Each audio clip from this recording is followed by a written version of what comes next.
Mungkin hari ini nggak terlalu banyak ya, jadi simple banget. Contoh, kita langsung ke contoh. Jadi kita lanjut yang kemarin.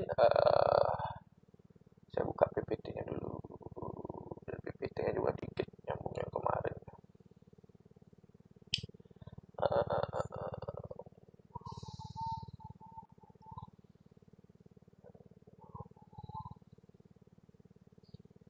Nah, jadi ini ya kita nyambung yang kemarin. Jadi contoh maksimisasi income. Nah, kalau yang kemarin kan minimisasi, jadi jarak sama biaya. Jadi sebuah perusahaan, nah, jadi ada sebuah perusahaan memiliki kapasitas produksi sebesar 700 ton per bulan, katakanlah seperti itu. Kemudian distribusi produk dilakukan dengan melakukan transportasi darat untuk menghemat biaya pengirimannya. Nah, jadi ini bermanfaat untuk teman-teman yang istilahnya menjadi manajer operasi ya. Riset operasional ini kaitannya pasti dengan manajemen operasional itu. Kemudian dari 700 ton itu, jadi kan sudah dipilih ceritanya, oh lewat darat lebih hemat, begitulah. Karena memang dia tidak terpisahkan oleh lautan, jadi seperti itu. Jadi memang lebih murah pakai darat gitu. Kemudian setelah melalui riset dan segala macam, pasar yang dituju adalah ada pasar A, pasar B, pasar C. Bisa kita katakan dia ada kota A atau mungkin seperti itu, kota B, kota C gitu. Nah, bagaimana distribusi produk harus dilakukan oleh perusahaan agar diperoleh hasil atau return yang optimal.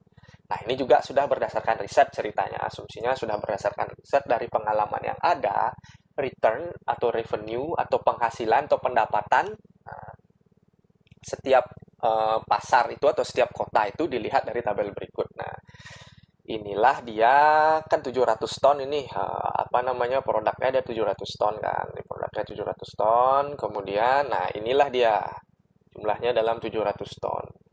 Tabel ini menjelaskan seperti apa. Misalnya ini dari kota A return atau penghasilannya, ini dari kota B, ini dari kota C. Nah, ketika misalnya tidak ada ditaruh, modelnya kita memasarkan 0 ya penghasilannya ya 0. Misalnya kita taruh 100 ton, misalnya kita taruh 100 ton di kota A, dia akan menghasilkan 0,8 dalam rupiah lah ceritanya nih. Ya kita pakai angka kecil-kecil aja biar gampang itu. 0,8, kemudian kalau taruh di B dia 0,6, kalau ditaruh di C 0,6 dan seterusnya. Kalau misalnya kita taruh 700 di kota A itu kita dapat 4,4, di kota B dapat 4,3, di kota C dapat 5,4. Nah, tujuannya dari ini apa? Kita ingin ngelihat ketika kita punya 700 ton, berapa return maksimal yang bisa kita dapat kalau ada data seperti ini dari 3 kota. Ini kan ceritanya ya nanti dibatasi oleh ini. Nanti kan kalau in case-nya kalian melakukan penelitian atau kalian di dunia nyata ya kalian punya perhitungannya. Oh, kalau kita jualan sekian di kota A ini dapatnya kurang lebih sekian. Kalau di kota B kita jualan dapatnya sekian. Jadi seperti itu perbedaan return-nya. Jadi bagaimana cara menyelesaikan permasalahan ini? Nah, kita kembalikan ke definisikan masalah seperti yang kemarin. Ada yang namanya tahap. Tahap itu adalah N. N itu adalah pasar yang dituju. Berarti pasar yang dituju N itu ada N. Ada A, ada B, ada C kan pasar yang dituju. Kemudian ada yang namanya status atau kondisi tahap N atau dikatakan SN. Nah, jumlah hasil produksi yang masih tersisa pada tahap N. Jadi jumlah produksi yang masih sisa di tahap yang ditentukan. Pasar yang dituju apa? Kan N sama-sama pada tahap N. Kemudian keputusan pada tahap N. Ada keputusan di sini sama ya seperti yang sebelumnya. Ini namakan dengan XN. Jumlahnya dalam ratusan ton barang yang didistribusikan untuk tahap N. Nah, nanti ya sama contohnya baru akan lebih matching ya. Jadi fungsi transisinya adalah ini ya, xn-1 sama dengan xsn min xn. Nah, fungsi kontribusi pada tahap N lagi sama ya, gn adalah return pada tahap N. Nah, jadi fungsi kontribusinya adalah return pada tahap N. Pendapatan yang dihasilkan pada tahap N. Hubungan pengulangannya atau rekursifnya yaitu Fn. Nah, kalau kemarin di sini min, nah, di sini berarti max dari fungsi xn dan sn dan xn dengan n-nya ini 1, 2, 3 atau di sini kalau kita katakan A, B, C.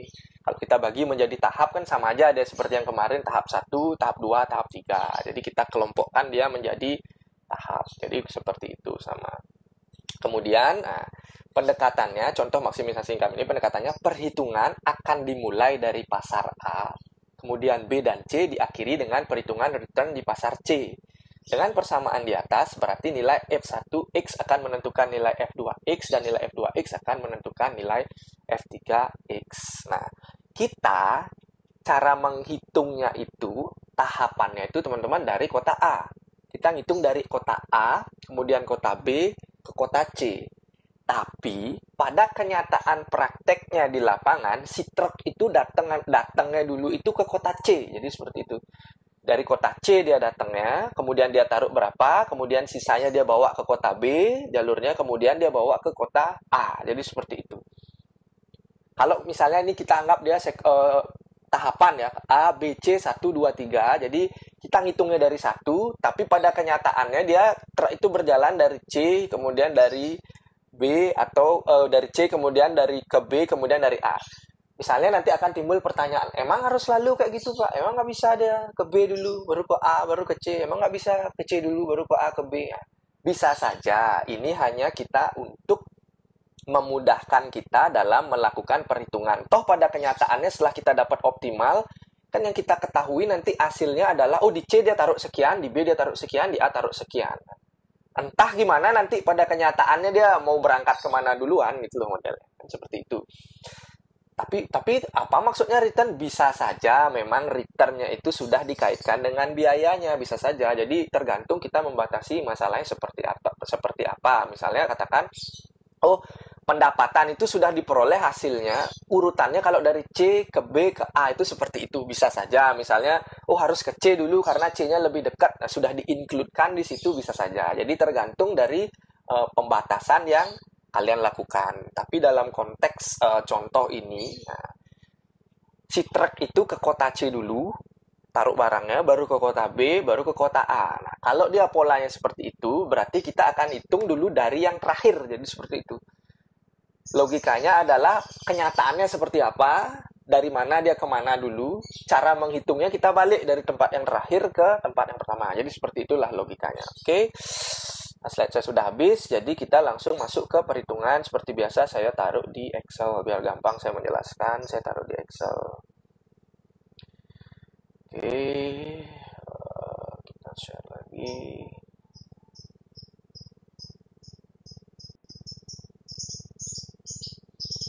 Nah, ini ya. Ini sudah saya masukkan tadi tabel yang sama dengan yang tadi ada jumlah penduduk. Ini sama ya, sama persis. Nah, langkah yang pertama teman-teman harus lakukan nanti ketika menjawab ini adalah teman-teman membuat seperti tadi ya, definisi masalah itu ya, biasa kan, seperti biasa definisi masalah. Tapi untuk perhitungannya nanti ketika kalian menjawab soal kaitannya sama pada saat UAS ya, bentuknya adalah tabel seperti ini. Ini tadi disebut dengan F1, nah, kemudian kota A menjadi F1, ini F2, ini adalah F3, karena ada 3, sesuai dengan jumlahnya ya, sama dengan yang minggu lalu, tabelnya juga ada 3 untuk penghitungannya. Apa yang dimaksud dengan S tadi? Nah, S itu apa tadi kan? Ini adalah jumlah barang yang masih tersisa kan? Nah, dari 0 sampai 700 kan, dari 0 ini sampai 700. Kemudian kalau X ini adalah yang diturunkan. Nah, jadi sisanya berapa, ditaruh berapa. Jadi gitu bahasa ininya. Sehingga fungsinya itu adalah menjadi apa yang didapatkan di sini adalah ketika sisanya berapa ditaruh berapa, fungsinya di sini adalah return yang didapatkan kan begitu. Misalnya kalau kita 1 nanti kita taruh 1, nah, berapa yang return didapatkan. Jadi seperti itu. Kemudian dipilihlah di sini karena ini dia sifatnya adalah maksimisasi, kalian pilihlah yang terbesar. Kalau kemarin kan kita pilih yang terkecil. Sekarang karena dia maksimisasi, kalian pilih yang terbesar yang ada di tabel ini, di kolom-kolom ini yang mana terbesar kalian pilih dan kalian tulislah kemudian di sini. Yang ini apa? Yang ini adalah pada saat X-nya ini ditaruh berapa. Pada saat yang di mana dia. Jadi ini penentunya. Oke, kita langsung ke contoh misalnya. Ini di A. Ketika tidak ada barang yang tersisa di truknya tidak ada, kemudian otomatis yang ditaruh tidak ada, kan begitu. ketika dia sisanya barangnya di truk tuh lagi 100, katakanlah begitu. Sisa barangnya jadi lagi 100, barang yang tersisa gitu katakan. Tapi kalau kita lihat 0, tapi nggak ada yang ditaruh gitu. Nah, nggak ada yang ditaruh berarti kan penghasilannya adalah 0. Ini dia, kita lihat yang A. Jadi kita lihat ini, fokus kita sama di sini sekarang. Ini saya copy, kita fokus ke sini ya ceritanya. Tuh,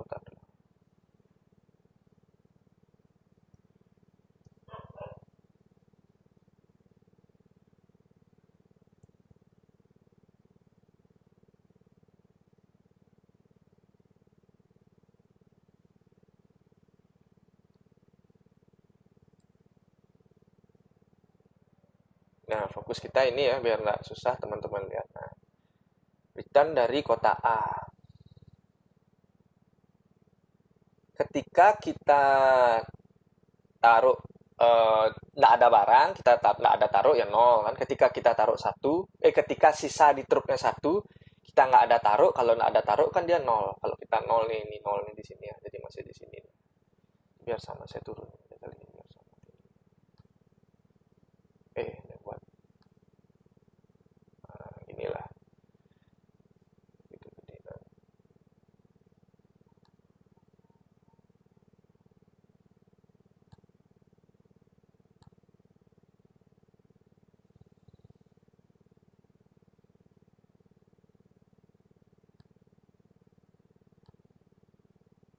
Ya, anggaplah gitu biar bagus saja kelihatan.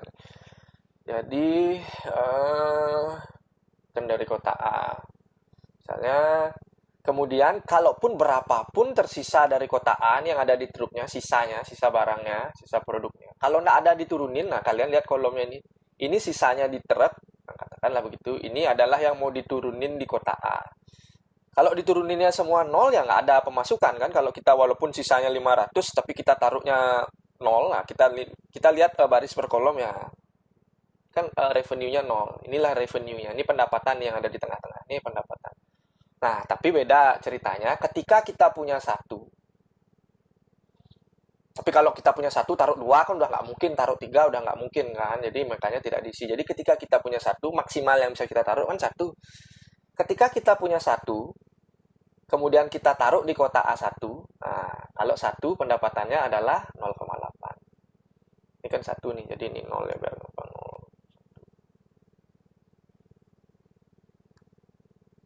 0. Kalau kita taruh 1, berarti pendapatannya dari kota A adalah 0,8. Nah, kalau kita punya 2, kita punya opsi. Kalau kita punya sisa 2, kita bisa taruh 1 atau kita bisa taruh 2. Kan begitu. Kalau kita taruh 1, nilainya dia 0,8. Tapi kalau kita taruh 2, nah ini pendapatannya nih. Dia 1,5. Begitu pula kalau kita sisain dia 3. Kita punya 3 ini ya. Jadi pemahamannya gampangnya gitu. Tapi kalau kita punya 4, nah kita taruh, kita punya lagi, perpanjang dia lagi ke sini, seret sampai angka 3. Kalau kita punya 5, kalau kita punya 6, kalau kita punya 7. Nah, kalau kita punya 7, kita taruh 7, nah, pendapatannya kita adalah 4,4. Jadi seperti itu.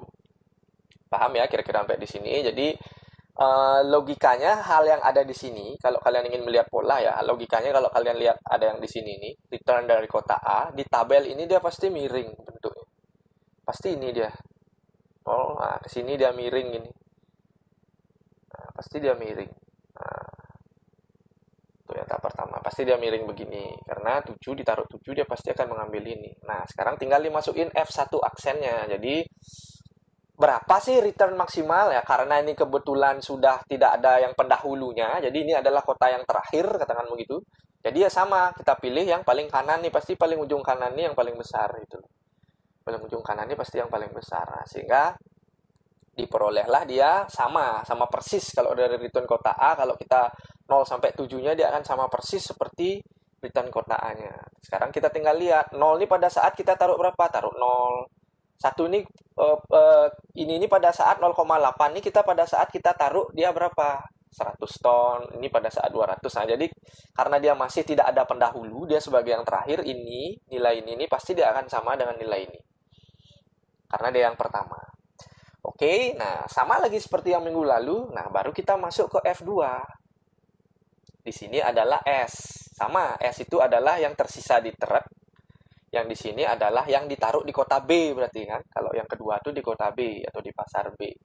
Nah, kemudian tapi rumusnya di sini ada sesuai dengan pendefinisian masalah. Kalau yang tadi pertama adalah return yang diperoleh di sini kan. Nah, return yang diperoleh di sini. Nah, tapi sekarang ketika dia ada di sini, nah, berarti kita sudah mempertimbangkan yang ada di, kita turunin satu kan. Kalau misalnya kita ngelihatnya mundur gitu loh, backward dari kota A. Jadi seperti itu. Jadi dia ditambahlah dengan ini yang ada di sini. R2X-nya itu ditambah dengan F1X. Nah, dikali F1X-nya ini yang ada di sini berarti. Ini yang ada di sini. Kita lihat di sini sama seperti minggu lalu ya, kolom yang F1X ini dilihat. Nah, kalau 00 kan nggak perlu terlalu dijelaskan. Nah, sekarang kita masukin yang kedua. Ini return dari kota B. Ini return dari kota B biar nggak bingung. Tak taruh di sini sekalian. Return dari kota B. Ceret. Ini salah. Return dari kota B. Return dari kota B. Ini di sini.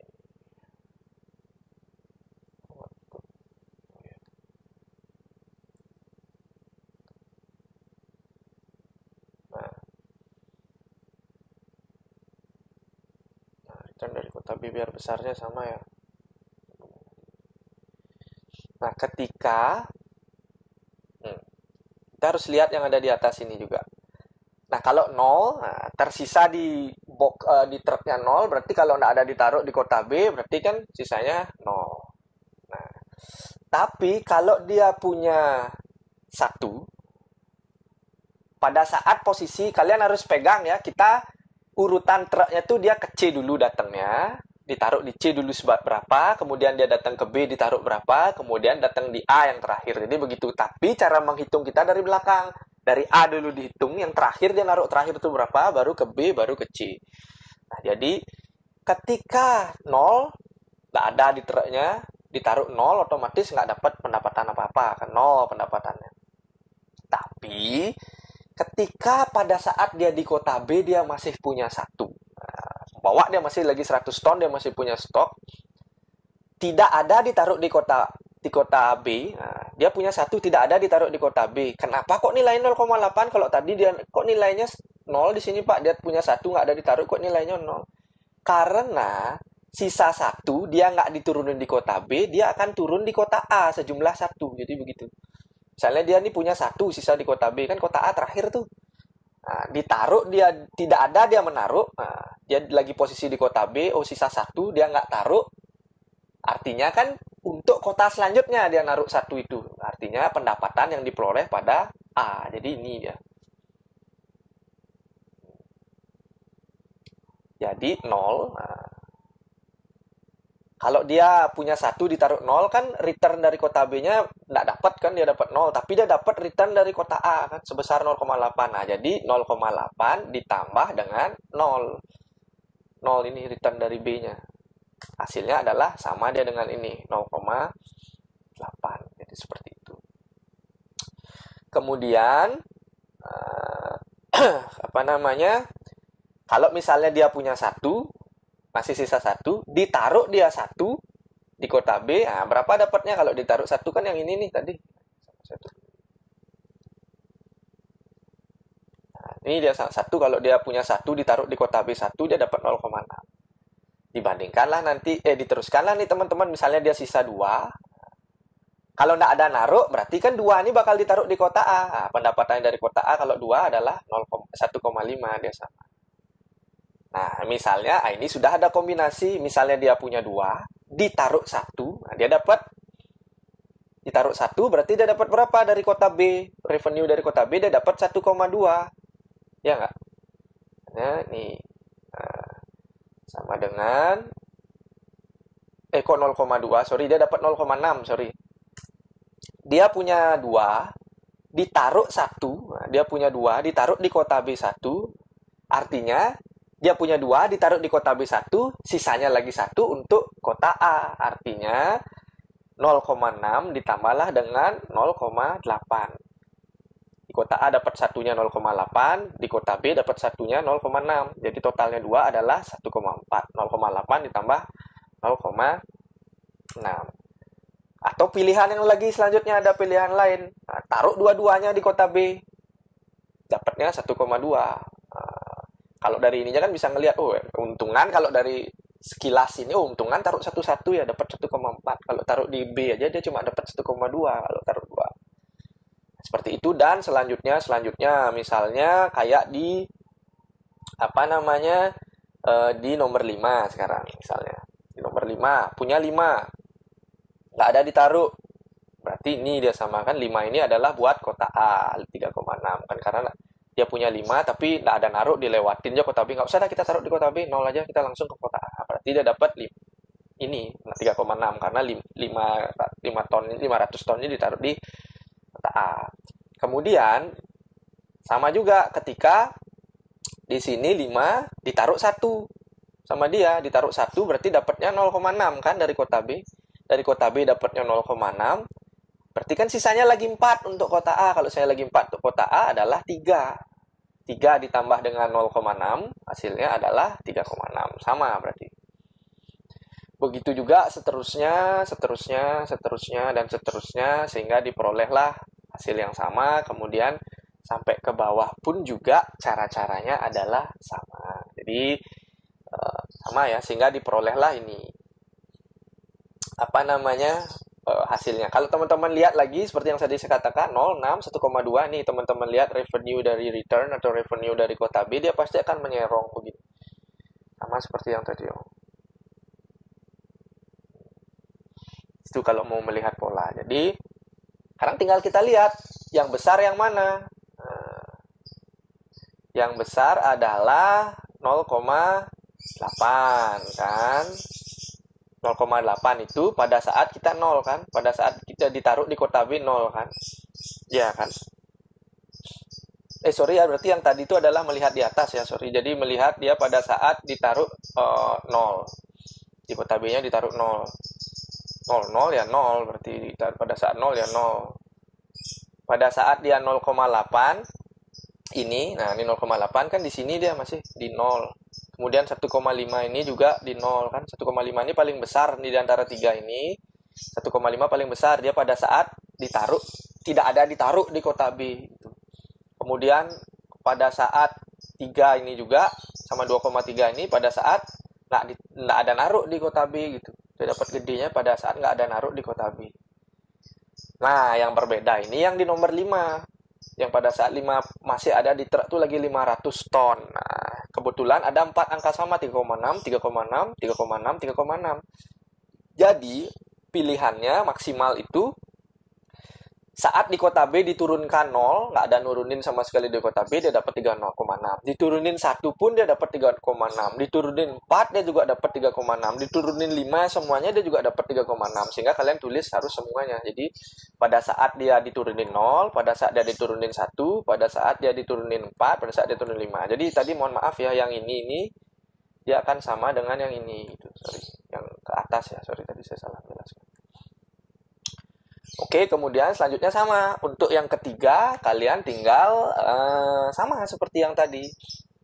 Ininya masih sama, yang ada di truk. Nah, ini kan berangkat pertama kali nih. Masih penuh. Jadi logikanya seperti itu. Ini ditaruhnya. Jadi kita akan melihat dengan ini. Sekarang return dari kota C.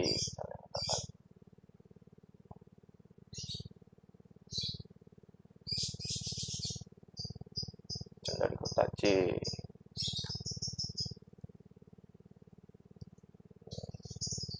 Dan dari kota C. Sama kan, kalau ditaruh 0, dia punya 0 modelnya.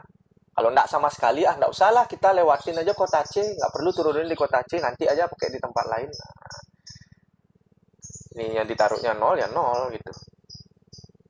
Kemudian kalau 1, misalnya katakan 1,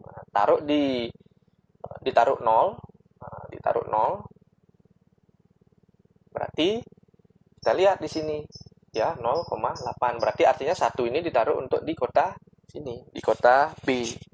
Karena ini tadi kita peroleh yang maksimal nilainya, berarti kita tulis di sini 0,8 ditambah 0. Karena kan dari dirinya nggak dapat kan. Nolnya di sini dia berarti, ini dia persamaan saya. Sama juga gitu. Kita sama juga menghitung dengan cara yang sama, misalnya dengan nomor 5 ini. Nah, nomor 5, misalnya kita punya 5, kita taruh 0. Dari kota C dapatnya cuma 0 kalau kita nggak taruh kan. Tapi kalau 5 kita lihat dari kota B dapatnya berapa? 3,6. Berarti kita tulis 3,6 ditambah 0 kan. Jadi 3,6. Sama, caranya sama, tahapannya sama. Nah, di sini juga kebetulan kalau yang ini kan ini dia terbesar tuh, makanya dia 0 di sini. Di sini ini dia paling besar. Nah, pada saat ditaruh 0 dia 0 jelas karena ada pilihan yang lain lagi ya. 0,8 sama 0,6 0,8. Ini 1,5 paling besar. Ini 2,3, ini 3 dan pada saat dia nggak ada naruh di C. Nggak ada naruh sejumlah ini. Pada saat punya ini dia nggak ada naruh gitu loh. Jadi dapat revenue-nya paling tinggi. Tapi pada saat yang kelima sama kan ada 3,6 bulan sama dia 3,6 0 1 4 5 0 1 4 dan 5 3,6. Nah, pada saat di 6 dan 7, nah di sini paling besar yang paling nih kebetulan yang nomor 6. Di sini juga yang nomor 6 pada saat dia menaruh 6. Nah, setelah kalian selesaikan ini semua, tahapan tabel 3 tabel ini semua, kalian bawalah menjadi tabel yang terakhir ini. Tabel yang terakhir S, teman-teman bikin S ya, seperti biasa S 0, sampai 7 ini. Kemudian ini boleh pasar atau kota ya, yang mana aja istilahnya kan kita boleh bisa pasar, bisa kota A atau kota B, itu pasar. Kemudian kalian potong ini grafiknya itu ini. Kalian ambil 2 terakhirnya ini. Nah, 2 terakhirnya masing-masing ini kalian jadikan satu seperti ini. Nah, jadi ada F1 X aksen atau X1 aksen, jadi seperti itu. Jadi masukin. Nah, caranya melihat adalah cari di antara nilai ini yang memiliki nilai paling besar di sini. Jelas ini kan? Jelas 5,5 pada saat dia taruh adalah 6 kan. Nah, kalau kita sudah ambil 6 di sini, nah ini sudah kita ambil 6 itu loh. Ini kan kita milih yang 600 kan. Pada saat kita sudah ambil 6, berarti kan kita hanya punya sisa lagi 1 ya nggak sih? Ketika kita sudah ambil 6, kita kan punya 7 nih, 700 ya. Jangan ratusnya tuh lupain lah ekornya lah. Kita pakai 1 sampai 7, 0 sampai 7. Ketika kita sudah ambil 6, nah kita sudah ambil 6. Kan di 6 nih yang paling maksimal nih. Ini nilai yang paling besar. Berarti kan yang kita punya itu sisa lagi 1 aja karena kita punya 7. Nah, kita lihat 1. Nah, selanjutnya kan ke B kita lihat. Di B itu 1 itu yang maksimal adalah kan yang ini dia. Karena kita sudah nggak punya pilihan, kita pasti milih 1. Artinya, pada saat di B, kita taruhnya keputusannya adalah kita taruh dia adalah 0. Di C kita taruh 6. Di B kita taruh 0. Karena kita punya sisa 1 kan. Ini aja yang jadi patokan. Karena ini sudah terambil kan. Kebetulan dia sudah terambil 6 gitu loh modelnya. Nanti tergantung soalnya seperti apa. Sisanya kan kalian harus lihat. Pertama kalian lihat dulu yang paling kanan nih angka terbesarnya yang mana. Sudah dapat. Nah, berapa yang kalian ambil kalian lihat. Kalian punya 7, kalian ambil 6 berarti sisa 1. Berarti kita harus fokus dengan yang 1 di sini. 1. Nah, karena kebetulan 1-nya di sini adalah inilah dia. Tidak ada menaruh di pasar B atau 0. Jadinya dia taruh di pasar A sebesar 0,8. Nilainya berapa maksimalnya? Inilah dia 5,5. Inilah dia revenue maksimal. 5,5 ini diperoleh dari mana? Dari kalau kita taruh 6. Kita dapat revenue 4,7 kan. Kalau kita taruh 6, kita lihat di sini ya. Kalau kita taruh 6 di kota C, kita taruh 6, kita dapat 4,7. Kemudian taruh 1 di kota A, kita dapat 0,8. Nah, inilah dia yang maksimal. Jadi 4,7 ditambah dengan 0,8, hasilnya adalah ini dia. Pasti yang ini. Paling bawah. Hasilnya adalah 5,5. Jadi, di antara semua kombinasi return ini, return maksimal yang bisa diperoleh adalah 5,5. Jadi seperti itulah kurang lebih dari penjelasan program dinamik yang bagian maksimisasi untuk distribusi produksi. Jadi kurang lebih seperti itu. Kalau ada yang ingin bertanya, silahkan. Saya persilahkan. Yang kurang jelas bagian mana, silahkan. Terima kasih.